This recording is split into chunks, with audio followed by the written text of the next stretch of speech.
নমস্কার বন্ধুরা, চলো আজ তোমাদের সাথে আমারই করা ক্লের আরও একটা কাজ শেয়ার করি।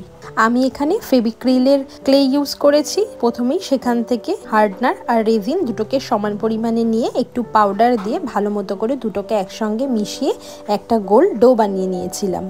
এরপর ওই ক্লেটার থেকে কিছুটা পরিমাণ অংশ নিয়ে বেসের জন্য চ্যাপ্টা মতো একটা অংশ বেলে নিয়েছিলাম। ক্লে দিয়ে কাজ করার সময় তোমরা কিন্তু বারে বারে হাতে একটু পাউডার নিয়ে কাজ করবে, তাহলে ক্লেটা হাতের মধ্যে একদমই লেগে যাবে না।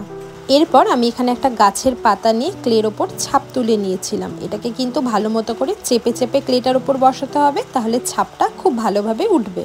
ছাপ তুলে নিয়ে পাতাটাকে সরিয়ে নিয়ে এরপর আমি বাকি অংশটাকে ছুরির সাহায্যে খুব সুন্দর করে কেটে নিয়েছিলাম। এরপর পাতার উপর বসানোর জন্য এখানে ছোট ছোট করে বল মতো করে নিয়ে সেগুলোকে পাপড়ির শেপ দিয়ে নিয়েছিলাম। এখানে আমি একটা শিউলি ফুল বানাচ্ছিলাম। একইভাবে সমান মাপের প্রত্যেকটা পাপড়িকে এরপর তৈরি করে নিয়েছিলাম এবং পাপড়িগুলো তৈরি করে কয়েক সেকেন্ড রেখে দিয়েছিলাম যাতে একটু হার্ড হয়ে যায়। পাপড়িগুলো সামান্য হার্ড হয়ে এলে এরপরে পাতার ওপর আঠা দিয়ে সমস্ত পাপড়িগুলোকে একটা একটা করে বসিয়ে দিয়েছিলাম। ক্লে জুয়েলারি বানানোর সময় আঠা অবশ্যই ইউজ করা উচিত, এতে জুয়েলারিটা ভীষণ লং লাস্টিংও হয় আর অনেকটা সিকিওরও হয়।